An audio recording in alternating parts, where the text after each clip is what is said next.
Simon Dent, welcome to the show, mate. Thanks for having me. Great to be here.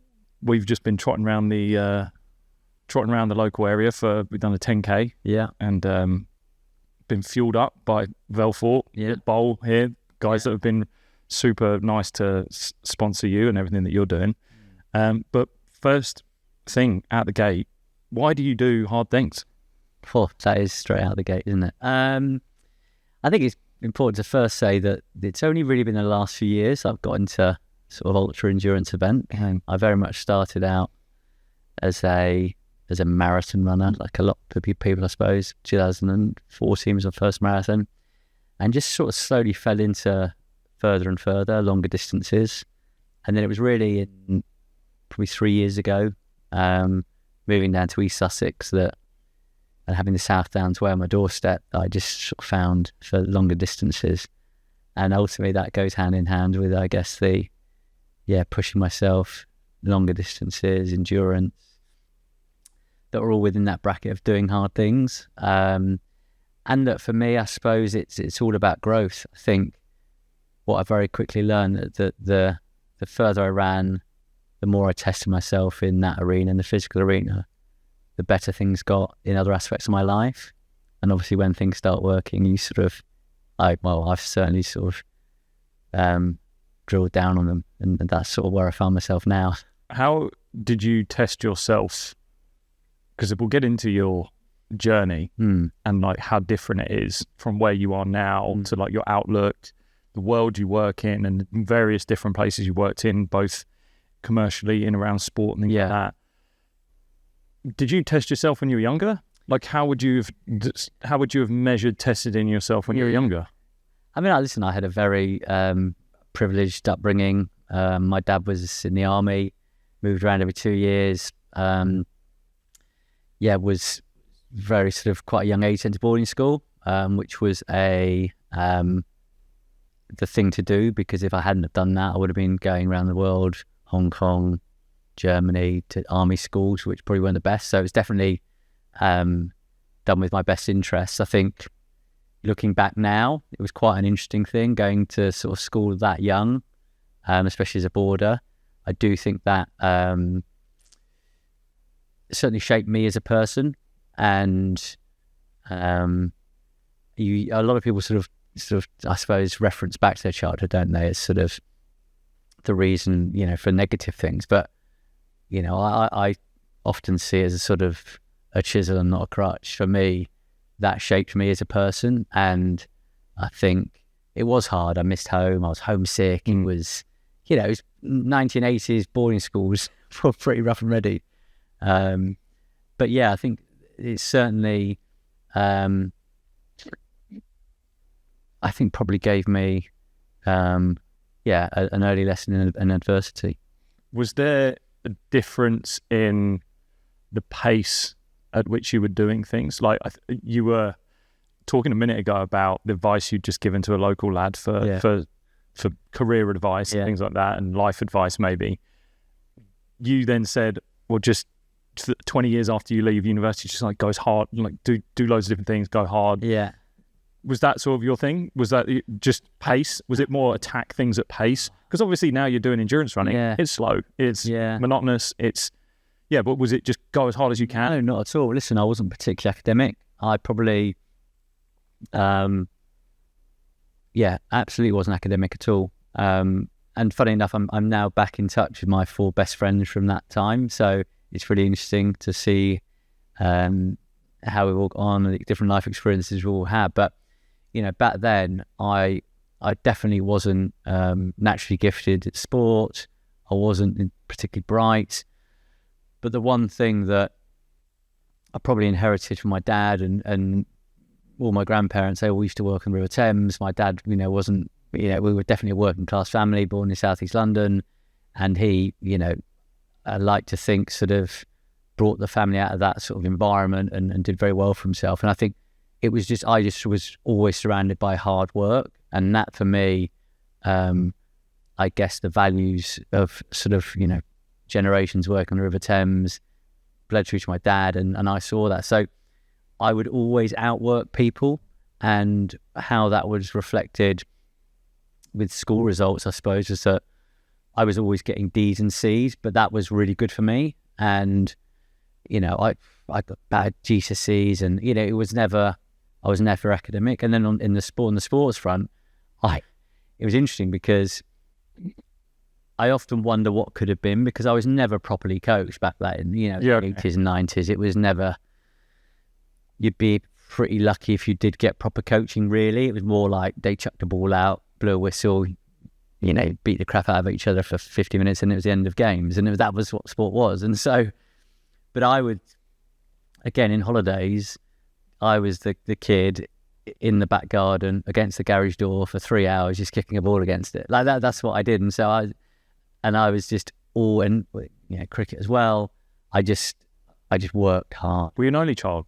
No, but sister who's older, a year older. But yeah, I just reps. I've never had a problem with reps. I've never had a problem with process, and I've never had a problem with, I guess, discipline. Why is that? Well, I don't know. I think probably a lot to do with genetics.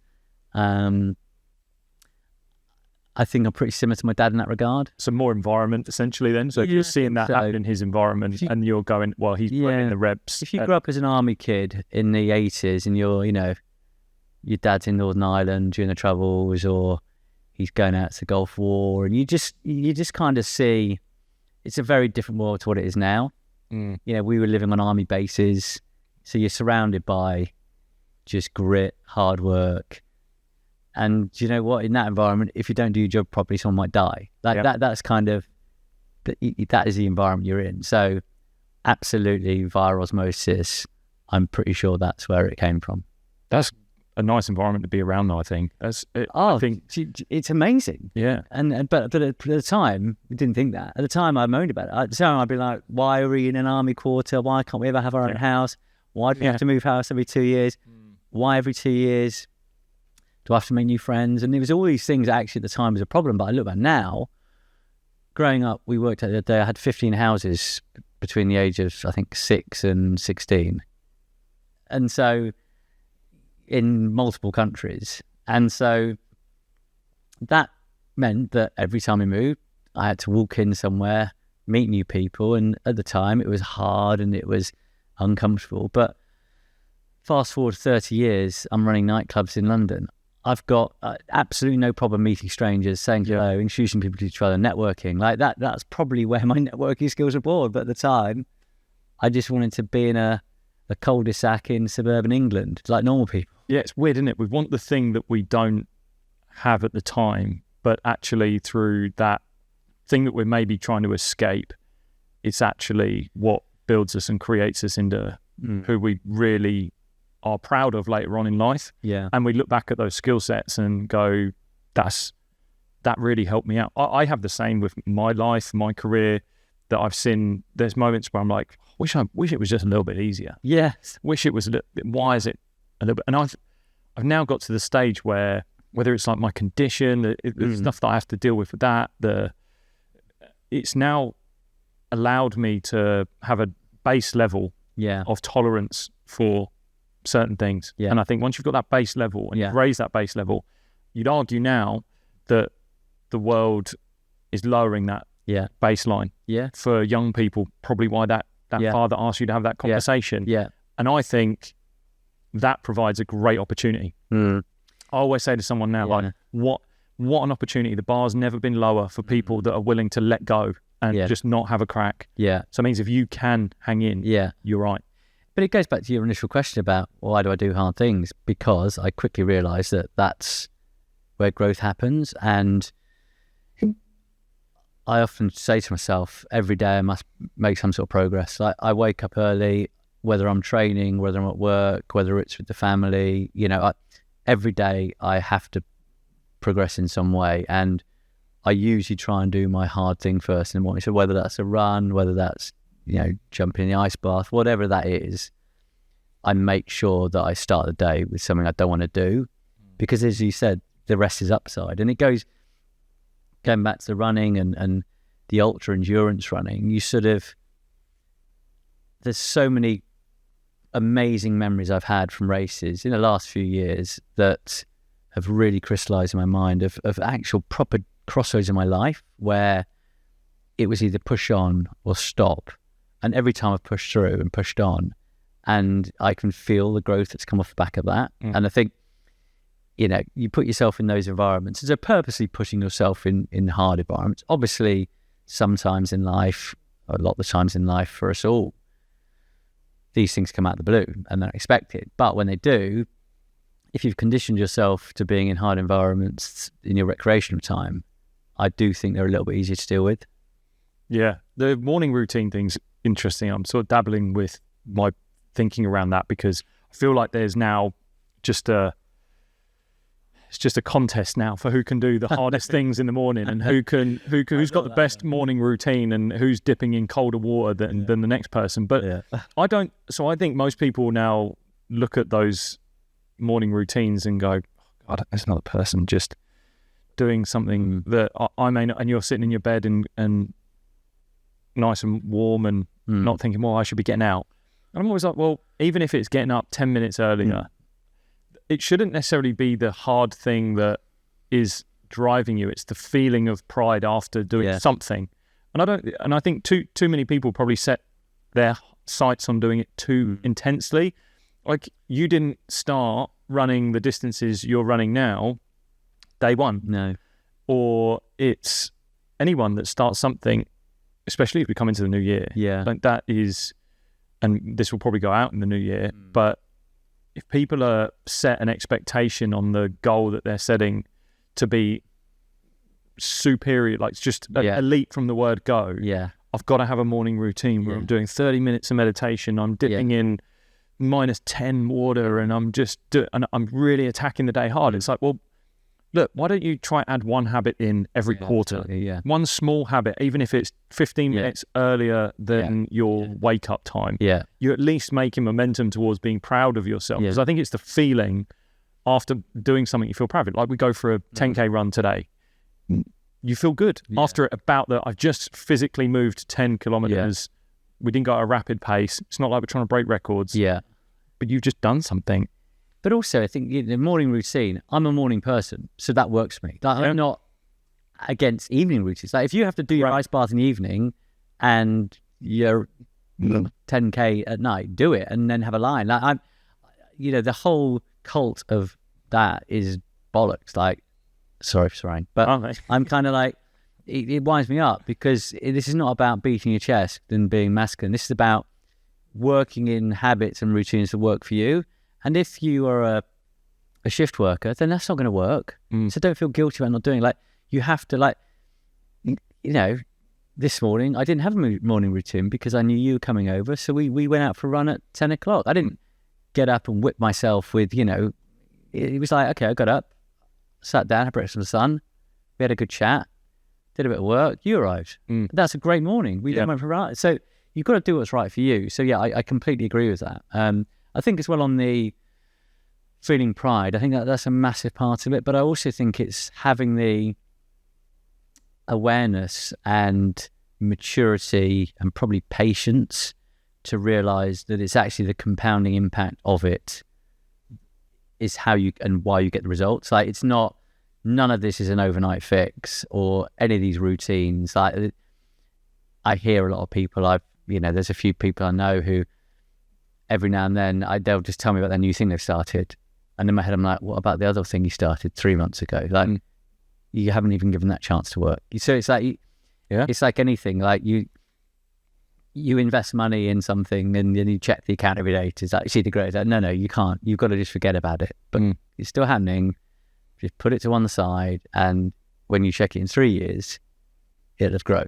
And that's the thing. There's going to be ups and downs, and it's like fitness and morning routines. That you miss a day, okay, don't beat yourself up, get back on it the next day, and then over 3 years you'll have grown. That's I think that's an interesting point, and something that I'm going into the new year being really cautious about not. Look, this year for me, I've wanted to give up quite a lot. I've had many different things, personal, professional, where I've been like, am I doing the right thing? Really question myself. Right. It's been the first time I've really massively felt it. Yeah. And I think I still have this, there's a two-prong attack for this. I have this part of me that's like, don't give up, don't let anything go. You failed if you have. And the other bit saying, release something to allow something else to grow, and also trust that you are doing the right thing. You have to, I think, as well, be aware of the conversations you're having with people. Are the conversations more towards them supporting what you're doing, thinking it's the right thing, going in the direction? And if that is the case, if there's a higher percentage of those conversations going on, then it could be a waiting game. Yeah. It could be you still just got to hang in there, because you tussle with the idea of, well, why am I not seeing the return that I get that should be this exponential curve? Yeah. And it's like, well, you might be in the year 3 of a 6-year journey that you're then writing your autobiography about 6 years down the line. Yeah. And that's a real challenge for a lot of people right now, because they want it by year 1. And I actually said this to an athlete recently that wanted to be at a level that was almost unrealistic to where they could get to in a year. Yeah. And I can't remember what their goals were, but I said, if you were to achieve everything you wanted to achieve in the next 6 months, and you had done it, and you got everything you wanted at the level you wanted to be, I probably wouldn't buy your book. Yeah. It would be such a boring story, because we resonate with the people that have the hardships, the ups and downs, that have the mountains and the second mountains, right? Yeah. That you've climbed, rather than thinking, well, an overnight success is quite dull. But there is, again, if you look at any overnight success, there's not really an overnight success. It's the moment they've flicked on. Absolutely. But also, again, and it's, I suppose it could be easy for me to say, because I've got to certain areas in life that could be perceived by others as successful, which, well, I'm sure we'll come on to what that actually means. But absolutely, I can tell you now that the best part is the journey. And the best part is, whether that's with launching an advertising agency, this year we sold, the best years were the first 2. The best years were when we weren't profitable, we didn't know if it was going to work, when we were in the office at 11 o'clock and there was 3 or 4 of us eating takeaway, thinking, what are we doing? Like, that best years, 100%.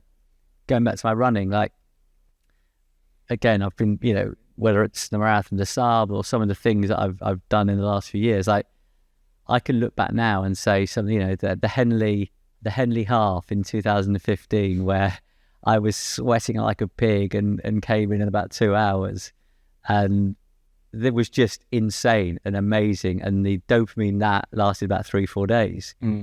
Now dopamine lasts 10 minutes. I'm in the car looking at races on the way home, like, what's next? So that journey, and even on granular, the race itself, you run a marathon, the moment you cross the finish line, you're like, oh, all right, okay, you know what? And so I really encourage people to enjoy or sit in the moment, because when you look back, whatever it is, whether it's you're a sportsman trying to get your first pro contract, or you've just got your first pro contract and you're trying to get in the first team, or you're a startup and you're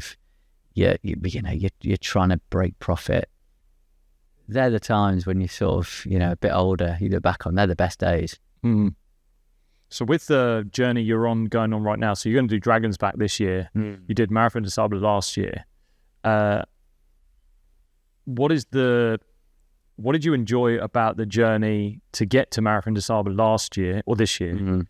And then what are you excited about on the journey towards Dragon Back? Because they're 2 very different races. Yeah. Different climates. Yeah. That's for sure. Yeah.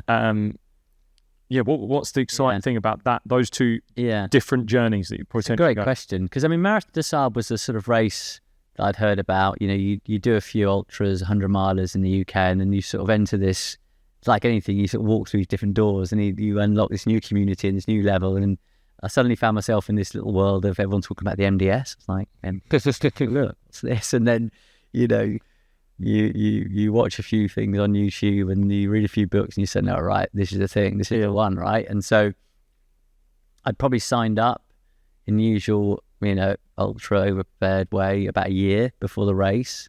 I knew it was going to be the biggest challenge of my life across anything I've done. And so immediately I knew it'd be a really nice vessel to help some charities. So I locked in with Greenhouse Sports and Dalia Rugby Works.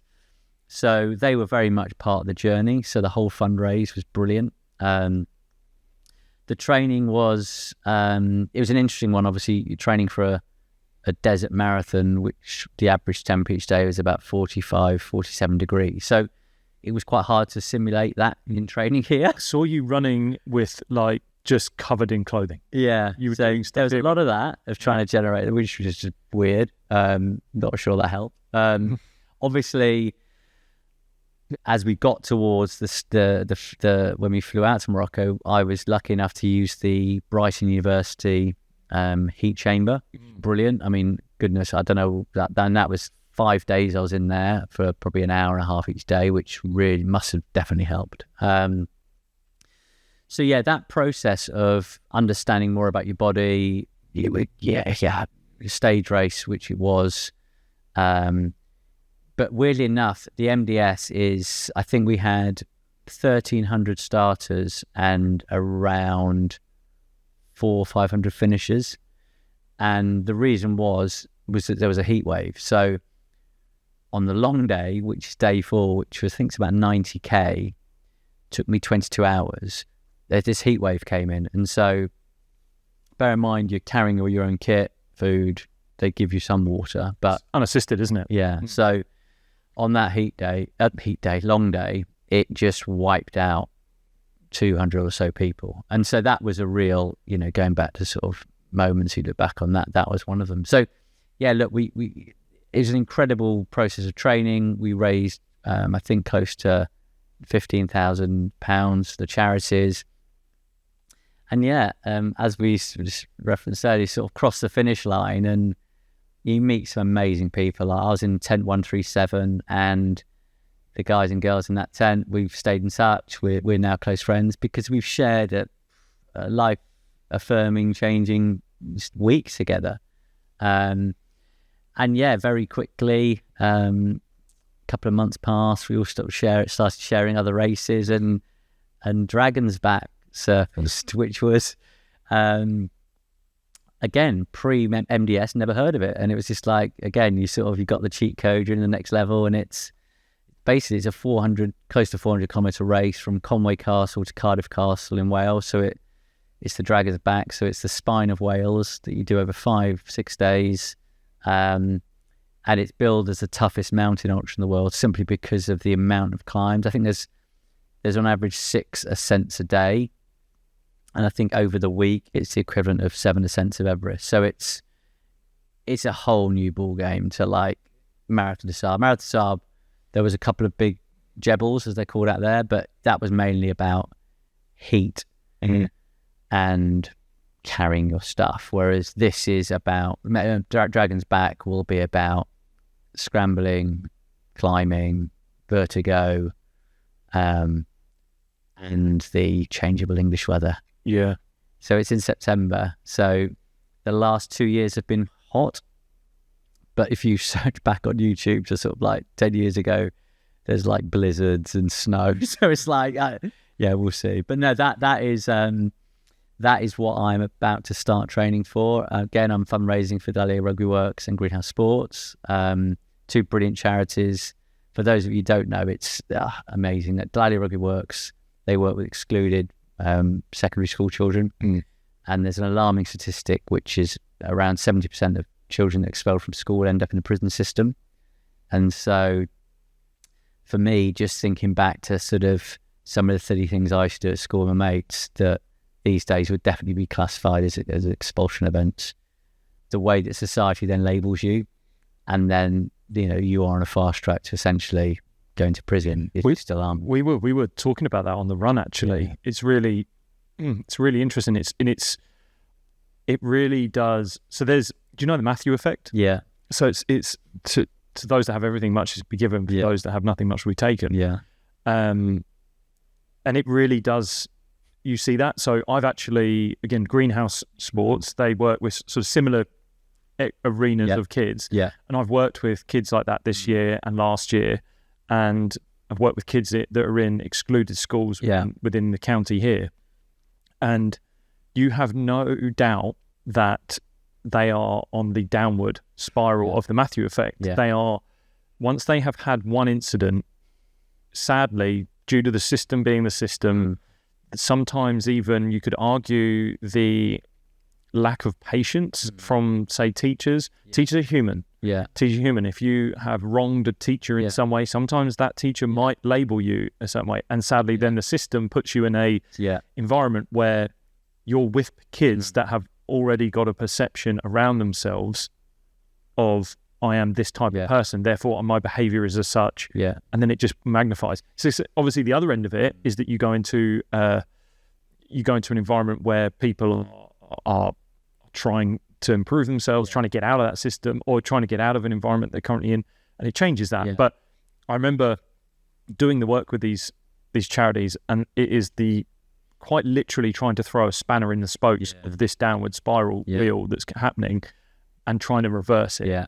And that is really important. And from the charity that I was working with, Arundel Castle Cricket Foundation, they are literally just using cricket. They don't have an interest in cricket. It's not about that. It's about life is different. Like there is an opportunity outside of what you know, and you could possibly U-turn if you are to recognize the awareness of where you're at and then make changes. Now, it's very complicated, I think, sometimes for two guys who are not in that world to then go, well, why can you turn around? And I have nothing but empathy for the people that work in those systems and the kids that are in there. Like, I've never been around them and gone, why don't you just be different? Because you don't know. It's your environment. I'm so passionate about this because I there's no such thing as a bad kid. There's a thing as a bad parent, and it really winds me up in this country and most of the Western world where a real lack of positive male role models in our society, and there's a number of reasons for that. But no child is born bad. If you have good parents who are showing you how to behave and basically putting a roof over your head, feeding you, and acting as they should, then half these problems wouldn't exist. And it really winds me up. And I think what I'm trying to do with the running and the fundraising and the endurance events, I will always raise money for Greenhouse and Dahlia Rugby Works now. Every event I do, I've met the children that benefit from them, and a lot of them have no male figures in their life, let alone a positive male one. I mean, we're talking no dads about. Like, and so in some of the communities they're in, they're drawn towards the wrong role models, and we hear about it all the time. But for me, it's not. Of course, I can raise a bit of money. Of course, I can go down to some of the programs that they run, and I'll be doing that, in the next couple of weeks down in Swansea and Cardiff, and meet some of the guys the kids that benefit from Rugby Works. And I'm not saying they're going to relate to me, but hopefully that they may see a bit of what I'm doing and just grab something from it, because I think it's so important to try and expose kids to something positive if they're from that environment. And at the same time, relatively I am from a privileged background, but I'm from a working class background. And I if they can grab anything to my story, I'm a pretty normal bloke. I want them to think there's not much of a gulf between me and the 47-year-old men in their environments. And that's one of the biggest things as well. And I think, we spoke earlier about Instagram, and I've been on Instagram only a year now, and again, I did it because I wanted to. It would help with the fundraising for Marathon des Sables, and I've stayed on it, and we could do a whole pod on that, but what I've started to do is all I do is post about my training, and I think that, again, hopefully I can shine a light on the charities on there. I can shine a light that I'm literally, 8 years ago, I couldn't walk up a set of stairs without losing, being out of breath. So I'm just a normal bloke that's actually dedicated myself to training, and now I'm doing what are, I guess, some pretty abnormal challenges. Yeah, some of the hardest races in the world. The role models thing, I want to come back to that, because I think one of the things I've seen as well with the charities that I've worked with, again, Greenhouse Sports and Arundel Castle, the impact, my reason I was in there was to provide them with a few ways of different thinking, using my story to try and relate to them. We got similar backgrounds, sort of like families that didn't come from a massive, my parents worked hard, so my work ethic came from them. And I think the thing that you can get with them initially is either where you've come from, or for you, for example, it could be the people that you've worked with that will really like open their eyes and go, I'm going to listen. Yeah. But then past that, it's like when you give a keynote, you don't necessarily want to just tell them a story and be like, there you go, pat on the back for me. Yeah. It's actually, here's some steps that you can take. Here's why, here's the journey you could go on. Yeah. And this is what it looks like. I remember doing something with these groups of kids, and it was a small, about 5 or 6 of them, and they were quite an eclectic group of kids. Yeah. But one kid was massively isolating himself, and he was over here sitting on his own, hood up, on his own, Izzy. And I was like, I want to get him in the group. I want to get him in somehow. And we were playing a game, and I was like, right, okay, first thing, I'm ex-pro. Yeah. Big thing for me is values, team culture. For today, we're going to create a little mini culture, a little value system. And from that, we're going to have behaviors and some rules. Like, right, so when we're playing the game, if someone messes up, how do we want to act? Yeah. And they're like, I was like, do we want to laugh and point at them? Or do we want to cheer them on, help them out? And they're like, cheer them on, help them out, give them a pat on the back, sort of. Okay, rule 1, like support our teammates. And then we went through all these different values, right? So we had these 3 values, and I was like, what happens when we don't do these? And they're like, 10 press-ups, and we'll like all do that sort of thing. So like instantly get some rule making in it, right? And then I said, okay, well, we need a leader. Yeah. We need someone who's going to be like the person that potentially could take this. And they go, Izzy be the leader. And Izzy's like out of the group still. Yeah. And I go, okay, Izzy in. Like, take your hood down, mate. Like, come in, gloves off. Like, let's go. He comes in, and this boy's posture just changed. And for the next hour, 2 hours, he was helping people. He was an athlete, and he was helping people out. He was helping the kids that weren't as able. Yeah.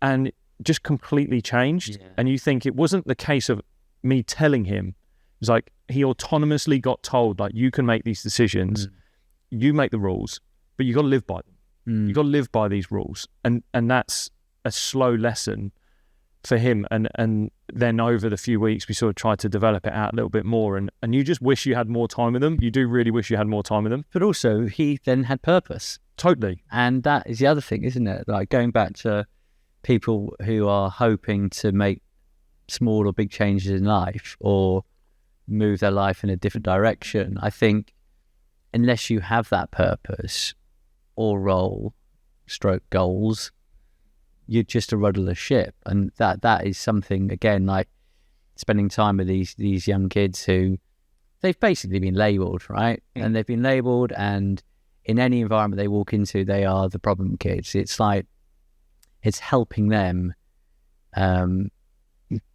basically have a vision and a purpose, and which will then help society reframe their view of them.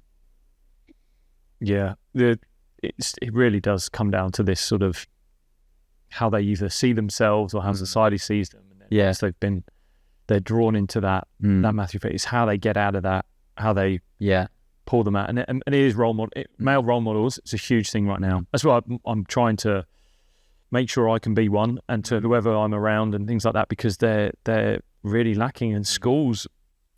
I was at my school and they're struggling, like in the sense that the teachers are at max capacity. State school, private school probably different, but state school, they're at max capacity, just pure max capacity. And it's... Well, we were also talking, weren't we, on the run about sort of social groups, friendship groups, who we spend time with. It's really interesting, and that you know, they always say you're the average of the 5 people you spend the most time with.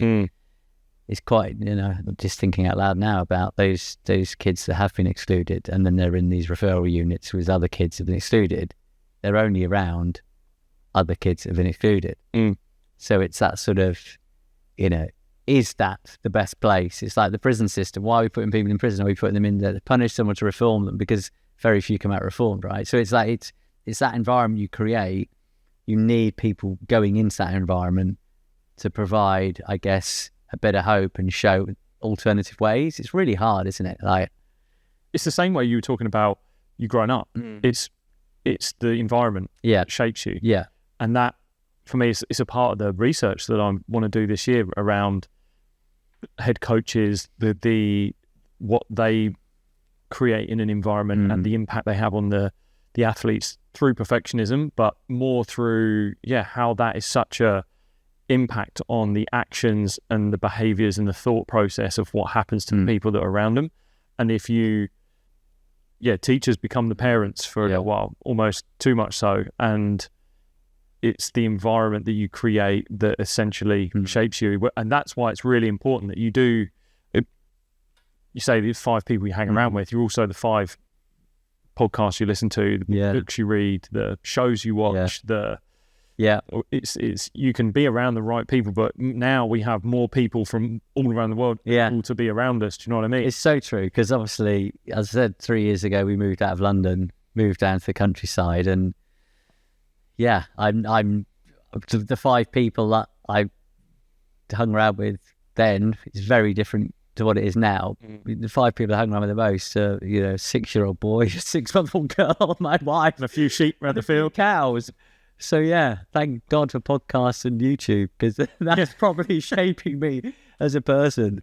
Because if not, I'd be screwed. But that's interesting. We haven't touched on your sort of background before you have sort of really gone into running. Yeah. So from an athlete point of view, that sense, but from a commercial and from a business point of view, give us a little bit of a synopsis of what you did and where you are now. I will give you a synopsis. We'll be here all day, but it's littered with failure. And again, at the time, as every failure happened, if you had told me this is for the best, I would have just shut the door in your face. Whereas, I did a law degree, I qualified as a lawyer, lasted 4 or so years, had a breakdown, depression, anxiety, ended up in a private hospital, was very, very mentally ill. I was ahead of the curve on that. Like, pioneer in the mental health space. For weeks I was told by various specialists I had an iron deficiency. But what were you experiencing? What were you experiencing? So, what was it? Was it essentially the pace of life or the pressure? Again, I think going back to what we spoke about earlier around hard work, and this is a real, not a watch out, but a real learning, was that I massively over succeeded at school by working hard. So getting 3 A levels, then getting my law degree, then passing, the law school and become qualifying as a lawyer. By the time I actually qualified as a lawyer, I was spent. I'd worked my nuts off for 7 years in that academic process. Like, I was always at school, uni, everyone used to joke, I was always in the library. I was working my nuts off just to get to base level. Like, people were just way ahead of me, and I was just doing that just to get anywhere near them. And so by the time I stumbled into the city, that I was done. Whereas everyone else was like, "Way, first job, woo!" Like, I was just broken already. So then you now get into work environment, and whenever it was, I guess late 90s, early noughties, mental health, at work wasn't a thing. Like, we were doing, 8 a.m. in the office, leaving at midnight most days. It was just, that's how it was. And so very quickly, I developed anxiety, depression, anxiety stemming mainly from the fact that I was by far the least bright person in the whole business I was in. Working hard got me to there, but actually, when you're working for clients who are paying you lots of money, you don't have time to read around the subject. I was so well read at uni and law school because I did all the extra work, whereas there's no time for academia. It was just like work, bill, invoice. It totally screwed me. But I fell out of that after a really uncomfortable, 6 months as a day patient in a hospital in London, to a place where, a really powerful place, because, I'd been curled up in a fetal position crying in my flat for weeks on end. But I came out of the hospital having totally understood my mind, how my mind works, what CBT is, how to start to control my thoughts. This is 20 years ago. I've been reading about Stoicism. What is now spoken about, Seneca, Marcus Aurelius, all these guys, that's quite common. I started learning about 20 years ago because I started studying it. So I became pretty tuned into how the mind works. And so I then went into nightclub promoting, had amazing 4 years of running some of the highest, best nightclubs in London with what are still now a big group of my friends. So we were running to 15, 20 parties a week in London, which is unbelievable, Off the back of that, I started to meet a lot of professional sportsmen because they were obviously around nightclubs. I then opened a sports memorabilia shop in Covent Garden, which unfortunately failed because I opened it just before the economy crashed. So I'd gone from law to club promoting to having a shop. I was then obviously, I started working as an agent because I had my legal qualifications, but I'd also met a lot of professional sportsmen. I then launched a publishing business with a friend, and we had a Sunday Times bestseller. So I had all these things going on, and I was just, it was the early days of really being an entrepreneur. I was just doing stuff because I felt empowered because I'd already been to rock bottom. So when someone was saying, "Oh, that's risky," or "There's high risk in that," I wasn't risky. I've been in a private hospital in group therapy, or sat around with people who've tried to kill themselves the night before. Like, don't tell me about risk or the low points. I've been there. I've seen it. So that really empowered me, and off the back of that, built 2 businesses, 2 of which sold. One sold this year. Ended up actually, funny enough, working in advertising, which came about through a chance opportunity presented to me in 2014 by Lawrence Dallaglio. I went into a top ad agency called BBH. We launched BBH Sport. 2 years there, amazing business, surrounded by the brightest people I'd ever worked with. Had the idea to launch my own agency, which I did with the founders of Lucky Generals. We launched Dark Horses in 2016. And this year sold it to Omnicom. So it's been just a crazy ride, really. And I suppose there's a lot to unpick from that. And we could talk for hours about some of those. But what I'd say to your listeners is 7 out of the 10 businesses I've launched have failed, and failed spectacularly, and failed with lost money. But you only need to get it right once. Yeah. And that is what I'd say to anyone starting out now, whether it's on an entrepreneurial journey or even first job after uni. Like, if you're patient, you'll get there. I'm reading a book or listening audiobook to Amy Edmondson's Right Kind of Wrong. Okay. And around her research around failure. Brilliant. Really interesting. Oh. And she talks about the difference between failure. Haven't really unpicked it fully, but the difference between failure and mistakes. And that a mistake is essentially an error, right, in which you knew what to do. Okay. But a failure, you didn't really know. You were unknown as to what you should be doing. And I find that really interesting. Yeah. That you never really want to make a mistake twice. You can make a mistake because you're human, but you shouldn't really make a mistake twice. And I think about that, about when I was playing, and I think about coaches. You go something as simple as throwing a ball at a stump or throwing a ball at a target. Yeah. And we would always say, like, if you make the same mistake twice, that's on you. So if you miss to the left twice, you should have done something to correct. You're not doing the thing that you know you should be doing to correct. So if you miss next, you should miss right. Do you know what I mean? And you should be able to do that. But a failure is where you're going into the unknown. You don't really know. You're not flying by seat your pants, but you're going in there with kind of an understanding of maybe how to do it. But ultimately, you learn from the failure. You learn from that because you didn't really know what to do. It's a really interesting, and I want to unpick it a little bit more and dive into it, because failure and fear of failure is going to be a part of my research. That's why I'm reading the book. But it was something interesting. So did you know any of like what you were doing in those 7 failures? Like, do you almost feel like they were failures, or were they mistakes? And a little blimey.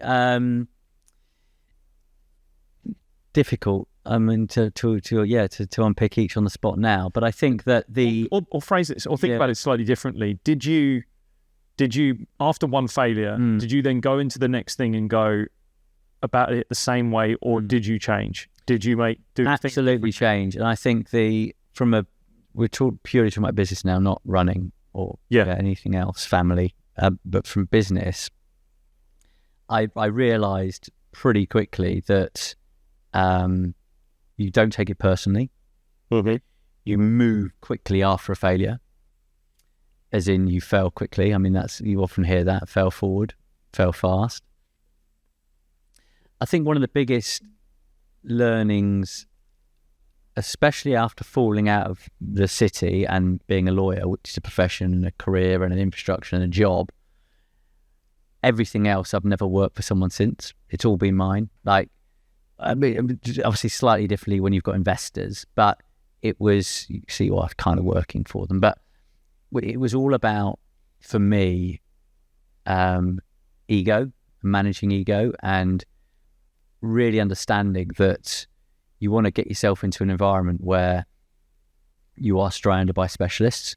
Now, there's a naivety to being an entrepreneur, and this is what people now talk about entrepreneur being a profession, but the things that I've done, that I launched a publishing business with knew nothing about. I just reading books. We ended up with a Sunday Times bestseller, right?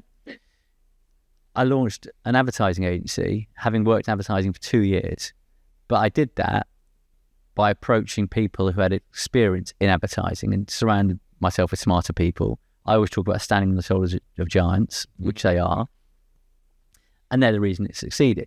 So it's I suppose going into these situations knowing or expecting, not knowing the industries that well, and making moves and making decisions that other people who've been in the industry for a long time wouldn't make because they're scared to make it.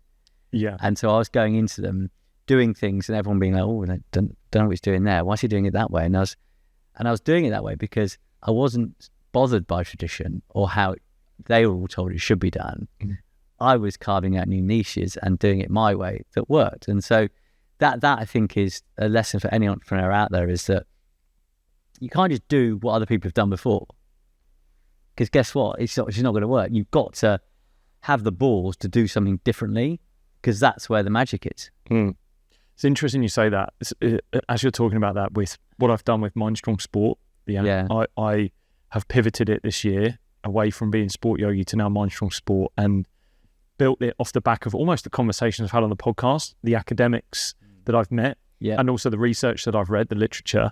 And then I've been questioning some of these psychologists. And I've actually, this week, I managed to get one of them to advise. So I'm literally said to him, I almost need you as an advisor to stand on your shoulders to back up what I'm doing here. Totally. And I also have asked them, because I was talking to a psychologist in America yesterday, and was like, "What you're doing is really good. Like this is a really good idea." And I hear that often, and I'm like, "Okay, then I might be onto something here." But the literally, I thought, "Why is it not done? Why has no one done it?" And then you go, "Well, is there a need for it?"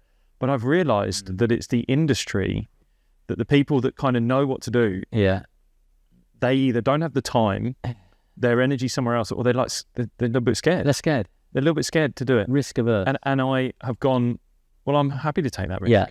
I've taken risks. I'm willing to take that. And then I think that's where it's been interesting, because the business plan essentially is to be able to go to a sports club and talk to Chelsea, go to Tim Harkness at Chelsea and say, "Tim, I've got this app, this tool that's like putting an extra bit of gym equipment in your mental gym that you're trying to provide for your players," rather than what I find, and strength and conditioning coaches feel this. I've had Sean Baker on the podcast, strength and conditioning coach. It's kind of like the staff that sit in sports teams sometimes can be very protective of what they do. So like a strength and conditioning coach, like, don't train my athlete because I want to train them, sort of thing. Psychologists be like, "What are you trying to take my job? Are you trying to take away from me?" I am saying, I don't want that. I'm not trying to take your job, but I want to work with you, almost help you boost the product and the work to give it to the people that need it most. And it is that idea of, and that's been a shift for me, is I don't need to do this on my own. Yeah. I can use other people that have better skill sets in these different areas. And as you said, stand on their shoulders, not to be the person standing on their shoulders saying, look at me, but actually to be like, we need to reach a little higher level together. I can't get it on my own. Totally. I mean, I've just mentioned some of the businesses, but there's others where I tried to do them by myself and they didn't even get out of the blocks. And it was just sort of, I'd much rather have 5% of something that's really successful and does good than 100% of a failure. That's interesting, especially people that I've spoken around, people with investing. They're like, be careful how much you give away. I'm like, yeah, but is that through your mindset of being greedy? Like I've launched this like affiliate scheme with that, and I offer 35% revenue share. Yeah, and people are like, why? Why is it not 10? I'm like, because I'm offering something that I didn't have. I would rather have something that I couldn't get to or of nothing rather than like 5% of nothing. It blows my mind. Yeah, I mean, employee share incentive schemes are brilliant. I want it all shared. Everyone should be benefiting, and it's I see people hoarding equity a lot, and I just it does confuse me, and I think that says more about the type of person. Yeah, definitely for me. It's whenever someone questions it, I go, your ethics are different than mine. Totally. Your morals are different than mine. But you're a team though. You're a team guy. Yeah, I guess so. Team sport. I guess so. You're gonna be. I think I'm also built on how would I, if I was in their shoes, how would I get value from it? Like why would I want people to feel like they want to work with me and there's benefit for them. And also like whether it's a foundation or someone like that wants a sporting foundation, like I've said, I want to give you this because I genuinely want you to use the money for good. Like go do that. I have this bigger dream about it, that sport, that sport has being able to get people to practice mental skills, meditation. It has a wider message, and it's a silent viral effect that essentially if you get people to be less anxious, feel better about themselves, they're just the compounding effect, the Matthew effect can be around them. So I mean, you're changing the environment, you're changing their internal environment, but then their external environment. That's my real big thing. I think that's true. And I hopefully we've gone into the weeds of almost business there, but it's interesting. So people will not realize potentially some of the people you've worked with right now that you've represented. So there's a vaster range of people. I don't know how many you can sort of talk about or even say that you've worked with or are working with. Yeah, I mean, so when I started as an agent, working as an agent back in probably 2008, my first ever two clients were Dwayne Chambers, Master Far. So I represented Dwayne against the BOA from his Olympic ban, which was quite the quite the period of my life. Didn't know that. Yeah, but also that was the reason we set up the publishing company, because no publisher would publish Dwayne's autobiography. So it was a real FU to the system. So that was the reason we set up Libros International and Race Against Me. I'm going to grab the book there. Race Against Me with Dwayne's book. And I published it as well. There we go. There we go. So that was my first client. Marceau Fire, still a client now. And then, got into football. So I was managing the likes of Jimmy Bullard, Gary Hooper, Roy Carroll. Who else? John Carew. And then moved sort of into more broadcast media, retired players. So Cammy, John Barnes, Jimmy Floyd Hasselbank, Vinnie Jones.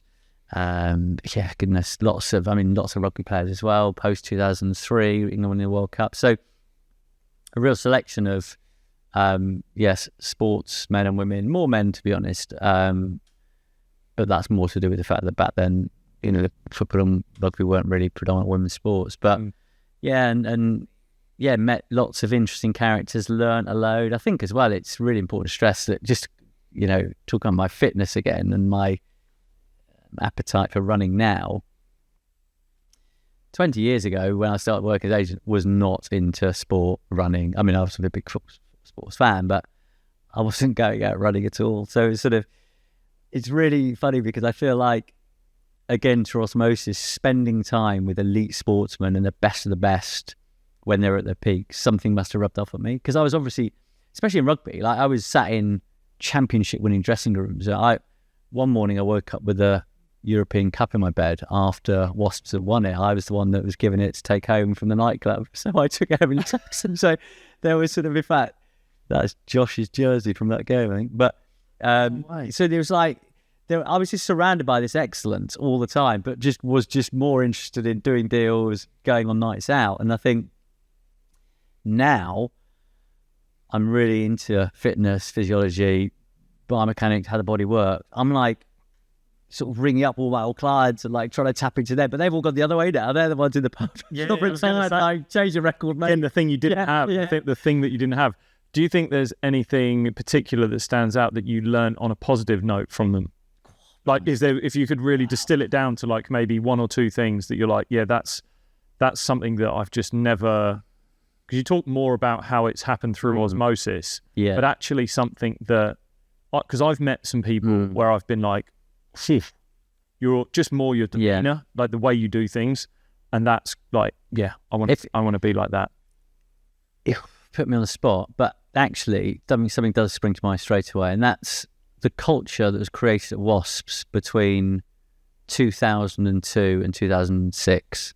So that was when Wasps, it was Gats and Sean Edwards were the coaches, Delalio was the captain. You had the likes of Josh Lucy, Simon Shaw, Joe Worsley, Cipriani, Haskell, Fraser Walters, Saki.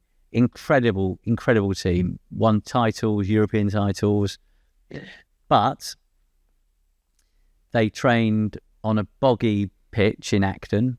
They got changed in porta cabins. The gym was a couple of porta cabins and an old, whatever it was, like a garden shed. They weren't the highest paid team in the league. Everyone was going to Bath or Leicester making money, but everyone wanted to come to Wasps. And Sean Edwards used to call it a collection of waifs and strays. And what they did is they created this incredible culture where just everyone wanted to be there. And I was so privileged because at the time I was living with Martin O'Fire in Chiswick, and Martin had just finished his league career and had signed for Wasps for a year. So this coincided with the end of my legal career, and it was insane because one of the biggest things that group did, they worked hard and played hard, and it was insane. Like they would train, they'd win, and then we'd go out and, we would go out and celebrate for a couple of days on the trot, especially after European Cups. But you're at training at 10 a.m, everyone would be there and they'd take it seriously. And that's what Gatland created. And that was probably Gatland, it was Gatland's first real success as a coach. And I learned then, and obviously I'm working with Warren now, 20 years later,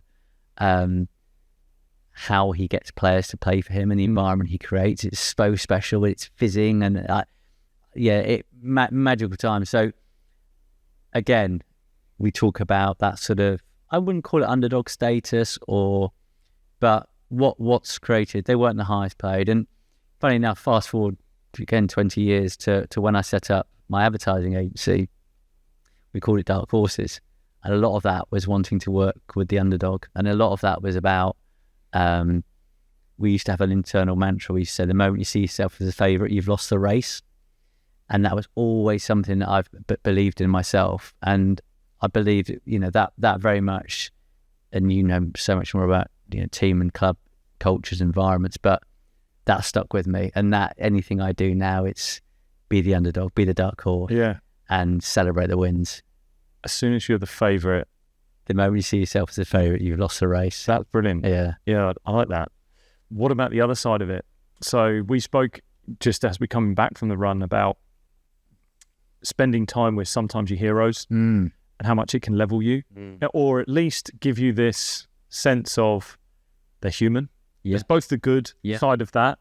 That I think that sometimes there's definitely the good outweighs the bad here, is the sense that my experience with some of the most elite people I've ever met, like they are just human. They are just normal people. They've come from very normal beginnings.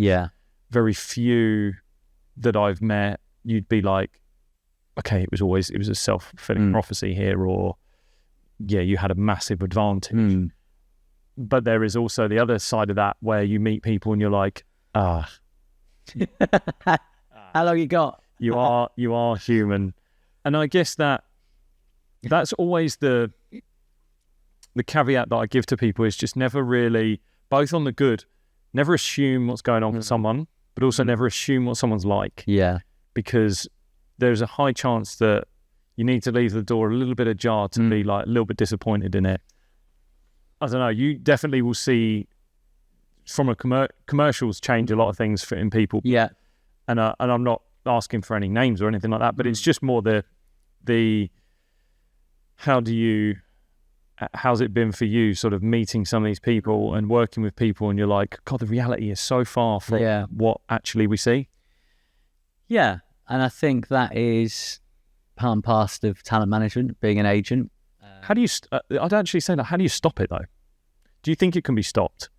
Or do you think sometimes you hear stories about athletes that sort of run away with the limelight and they become a little bit too much for them? Do you think it can be stopped at some stage? Again, a lot of it is, wow. So you think about basic life skills. Like I personally, I had an education that lasted to the age of 21. And even that, which was a paid for education, left me really, really short in life skills, right? I was taught nothing about money. I was taught nothing about business. I was taught nothing about how to listen. And you come out of whatever it was, 15-year education, and you're short of life skills. Elite sportsmen and women basically come out of proper education age 13. By then, you kind of know if you're going to be making it or not. And especially in football, more so in rugby now, you are put into programs. So you learn even less about life skills because the only people you're surrounded with are other people like yourself. And so you are taken away from reality very quickly. And you are put in a bit of an environment, cotton wool environment, where you're protected from reality adversity. So, I mean, good thing you know this, you're an ex-professional sportsman. So I see a million times where I'll be going to meet young players, 16, 17-year-olds, who nobody else would have heard of, but they've already got the trappings of success and they already behave like a celebrity because in their environments they are. Social media plays a role in Yes, I mean, that does get now. much more inflated. I think even in America, this becomes dangerous in the college system as well. But bear in mind, I'm talking about before social media. Because I was pre-social media, really. Okay. So you're not talking about now, yeah. Okay. No, so think of it this back. It must be terrible now.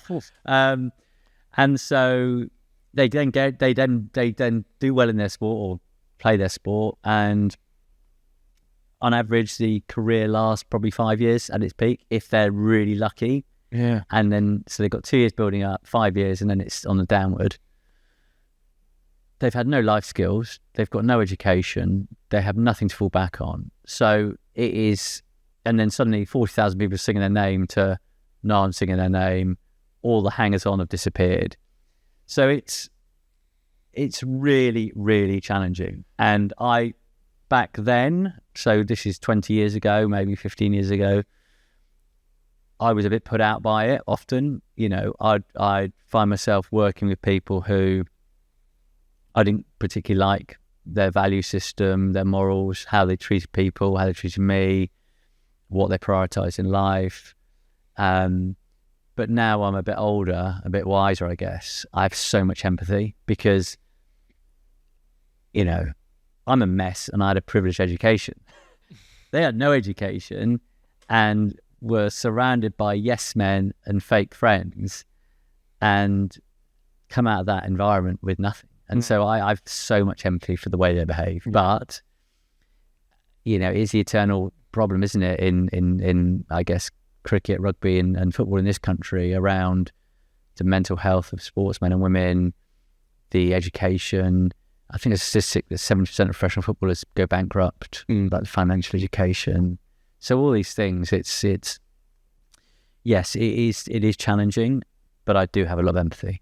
I might be saying an obvious question here, but let's take, if you're a young professional footballer right now, let's say you're a young professional footballer right now, with your experience of being especially commercial agent to some of the best in the world, do you believe that if a young athlete is to learn these personal skills, much more life skills in turn, rather than just the performance and obviously being a good footballer and scoring goals, doing whatever they need to do in their performance, do you think if they were to focus on that their commercial value increases and that they could benefit, they could create a much better longevity for them? Absolutely. I mean, we all know the education system's broken, and we would be putting much better equipped human beings out into the world if, I mean, as I said a moment ago, imagine if there was a syllabus at school where you were taught about relationships, how to interact with the opposite sex properly, and same sex, obviously, how money works, and how to listen. Like, society would be a much, much better place. But no, we learn about the Tudors and Stuarts and glaciers. And watch of Mice and Men. Yeah. I mean, I'm all for a bit of geography and a bit of history, but why don't we sprinkle it with some, how to treat a man or woman in a relationship, how to listen. It blows my mind. I would really, and I've spoken to my brother about this, and Brad run a networking business. He is actually keen on getting into education systems to run networking workshops to improve. And I actually almost say they're almost not networking workshops from what he's been describing. Well, they are, but it's communication. It's can you speak well? Can you not only walk into a room and hope that people are interested in you, can you be interested in them? Can you, one of Brad's big rules is leave your ego at the door. Yeah. And can you do all these sorts of things? Because that, again, he is networking and it's building networking skills, but you're actually building life skills. You're just building communication skills. Totally. And that is, again, the basis of I've had Sophia Jowett come on and talk about athlete-coach relationships, and the fundamental basis of that is communication. Yeah. And so doing those sorts of things, because again, social media, tablets, phones, they're pulling us the other way. It's like we're not learning how to communicate. I had a young athlete message me the other day, and I almost read it, and I'm not saying this from a generational thing, but I'm like, none of what you've said makes any coherent sense in like any English. There's words that are just dashed around going, is that a good or a bad word? Like, what's going on? I sound like I'm a father, but like, no. But it's the point of going, I'm not his mate. I'm him. I'm trying to coach him. I'm like, would you send this text message to the head coach that you're trying to work with? Yeah. Would you do that? Yeah. And I think, yes, you could text him. I text my mates completely differently to how I present myself anywhere else, right? It's you have to know what to do in the right situation, and that's a skill. But again, I think it's early childhood development that children are exposed to that, and as we discussed earlier about that, is about, I guess, a certain amount of privilege and what you're born into. And again, I totally lucked out. Like, being an army brat, moving every 2 years, I was so many different schools, so many different houses, army bases, where you walk out with your ball, age 11, oh God, there's my kids I've got to go and introduce myself to them. I did that 15 times in my life, and then getting sent to a boarding school, which was not an elite boarding school at all, which is now shut down, God knows. But there were lots of foreign children there.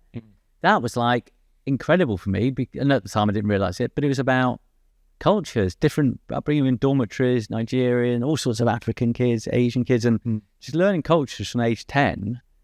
I didn't know that was setting up now. Whereas I think it's, absolutely that sort of exposure to being put in a situation where you have to immediately find something in common. I was chatting to someone about it the other day, again, randomly linked to nightclubs, and we used to put on the best parties in London for 5 years. Our club nights were rammed, and I remember consciously one of the things I always used to do, we'd obviously get the people in the club, we'd control the guest list, and I would always ensure, so bear in mind, these are like what you'd call the high-end nightclubs in London, and we'd have Essex gangsters, royalty, Arabs, Jews, South London gangsters, people from up north, professional footballers, professional rugby players, and then football fans. Like, that'd be general public. That'd be one night in one club, right? I would straight away never any trouble at any of my nights ever. I would go into those groups, see who was the opinion former, who the main person was, introduce them to the table next door, immediately find something in common. And the moment you do that, the groups start chatting, a harmonious nightclub. Yep. You don't do that, everyone's drunk, he barges his girlfriend accidentally, he picks up a bottle, whacks on his head, the whole place erupts. Like, it's just basic communication skills. And that again, I think I probably just learned from, being in the environment I was as a kid. And it's funny you say about the social media and WhatsApp, and I do share that. I do think there is there's an interesting benefit, and I think it's where there are some communities, I guess, who are on the periphery of society where they are able to communicate more with each other. Yeah, there's an intersect. Yeah, there's a. And I know. Don't take it away that the fact that it's it draws people to people that they potentially didn't have contact with. Yeah. It can reduce the loneliness. Yeah. It can increase the loneliness. It's a double-edged sword. It's a paradox almost. Yeah. It's how you use it. Yeah. Really, Totally agreed. Yeah. Look, mate, we start winding it down, and as we start getting towards the end, we were chatting on the way through the run that I'm leading into this year. I'm definitely going to use 2024 as a bit of a change of year for me. I'm definitely looking for my Misogi. So your Misogi is your dragon. Yeah, that's for sure. Probably your Misogi is having a baby as well, but that's it's another kind of two of those going on at the moment. Yeah, but I think, is there anything that you would want to add that we perhaps haven't touched on so far before I come towards the last couple of questions?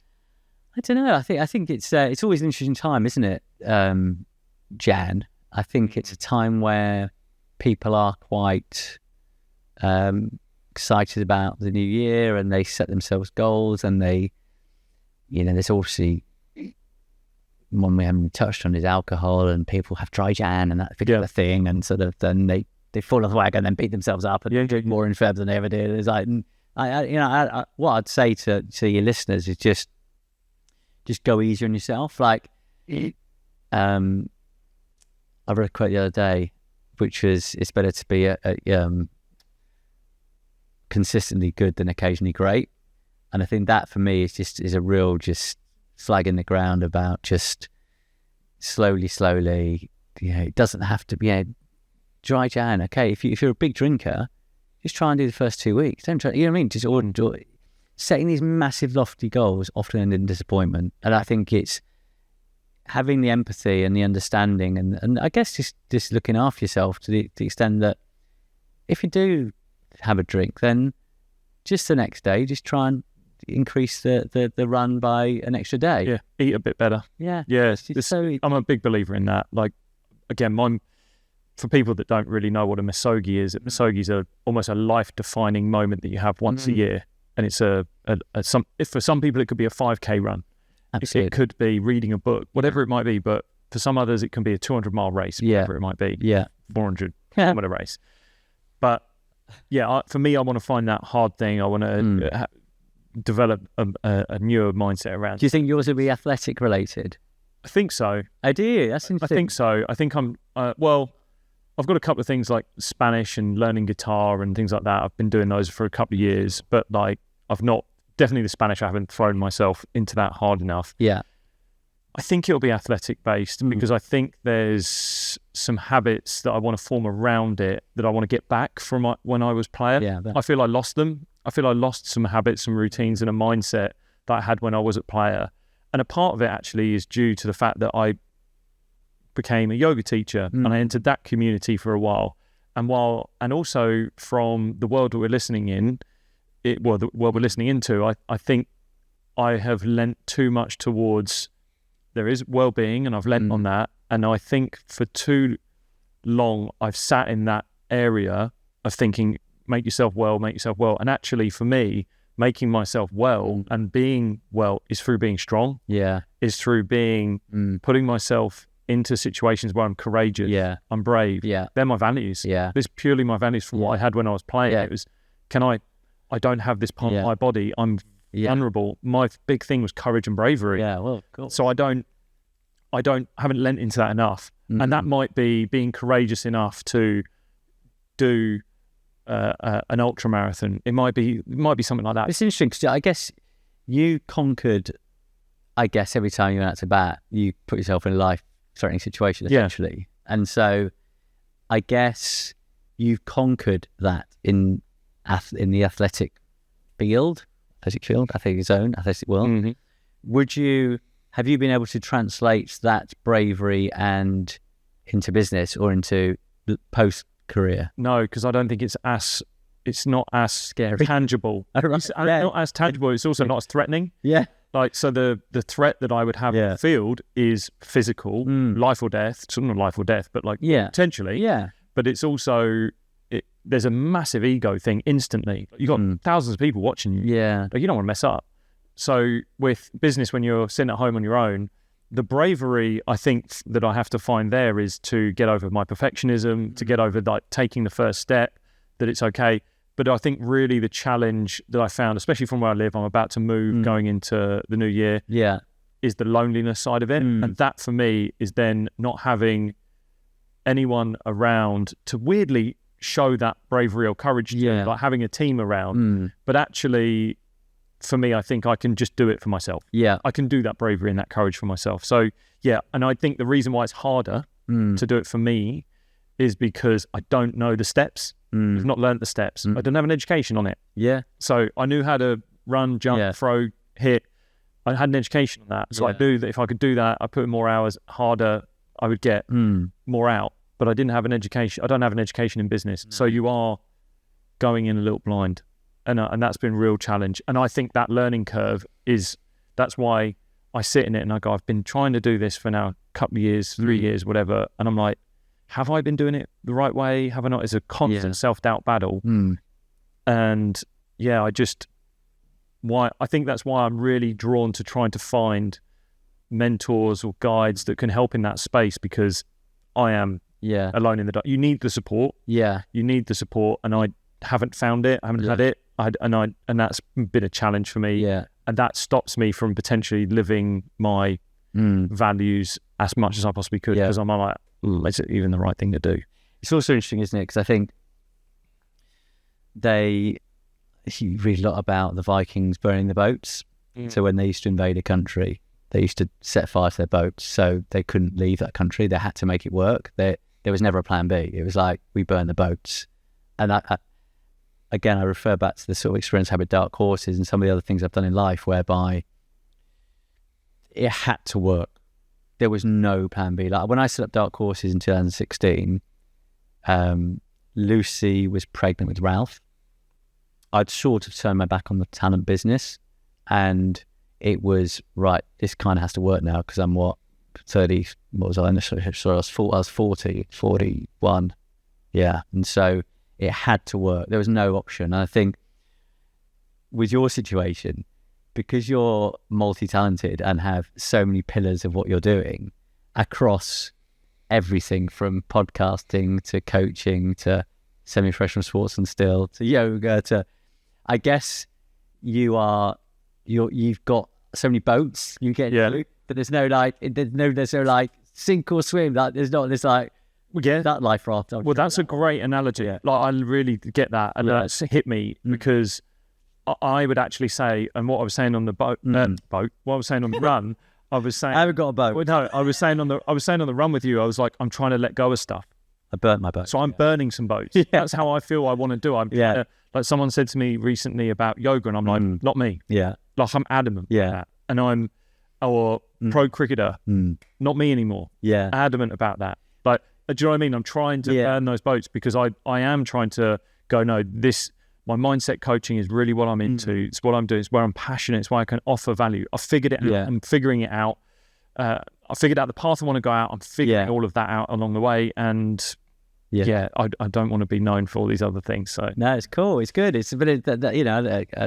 haven't touched it, but again, when I met my now wife and we had our first child, that sort of doing it for other people and that all sort of coming together at that sort of moment in life, probably 8-9 years ago, was just that. There was the moment. That's when it all crystallized. And then, just quickly, actually going back to one you said about anything else you want to mention, I think I'd say to any of your listeners about, the pressure that people put on themselves, especially, I mean, I can only say especially because I've witnessed it and done it, but as a young man in this society now, age 20, and the pressure you put yourself on for getting a job and working, and just bear in mind, like, we live a long time and we're going to be living longer and longer. And I think for me personally, in some pockets of society, I could be perceived as successful. And, I didn't know what I was doing really until about 8 years ago.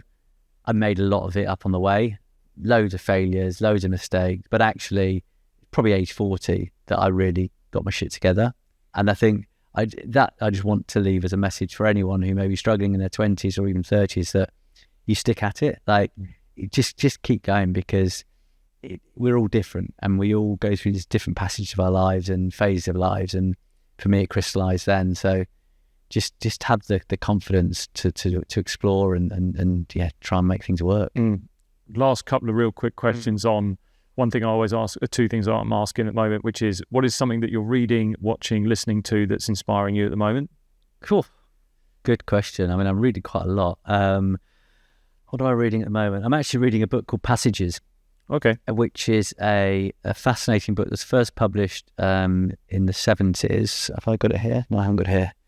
And it's a really interesting study about, well, obviously there's been loads and loads of studies around childhood development and how pretty much across most Western countries, we know what happens to a child every year of their life until about the age of 13. Terrible twos. It's really heavily documented. Mm-hmm. What's not documented is that what happens sort of post 16 until you die. Like, there's no one's really done any studies, and this book basically is a study that's done in America about thousands of subjects around basically what usually happens in your 20s, 30s, 40s, 50s as an adult, male or female. And it's amazing because, no shit, like, success leaves clues, history repeats itself. And so it's just a brilliant read that I'm sort of, I think I'm now in the 40s, so I'm reading it, and so far everything it said will happen to you did happen to me. And it's like, holy shit, this is insane. And so I'm sort of now in trepidation turning to page to 50s. I'm like, what's going to happen? But it's really interesting. I think it's well worth it for everyone to read, because it's been reprinted, and I mean, some of it's quite sort of old language, but it's really interesting. Like, and sharing a lot of it with my wife as well. Like, it's sort of, I think we really, obviously, understandably analyse childhood development, but actual adult development is something we should all think about. Definitely. That's an interesting one. We'll throw that in. And then the last question is, from our conversation today, if you were to leave listeners with a challenge, what would that challenge be? Oh, dear. Well, as we said, it's January, right? And so a good time to sort of, I guess, pick up new habits and new behaviours. And I wouldn't necessarily frame it as a challenge, because I'm sure your audience is probably quite into this already. But for me, one of the biggest stimulus in, I guess, what you'd call personal development or really helping my stars align was around reading. Mm-hmm. Like, I always say to people, I've got mates who don't read at all, and I always say to them, how can you be so flippant that, a book that's taken someone their lifetime to write, that literally their lifetime to learn and write, and you can read it in a day, how can you not pick that up and read it? Like, and I think for me, I try and read 2 books a month, and that's quite a lot, but I just enjoy it.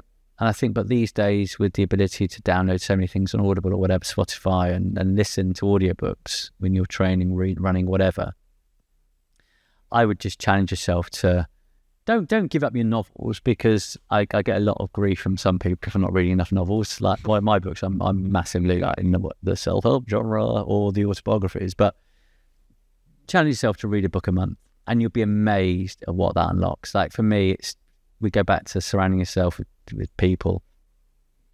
When you read a book, you're not just surrounding yourself with the author, you're living his life. And some of the most impressive people of history have written some amazing books. So just think about that. Yeah. Brilliant place to end. Yeah.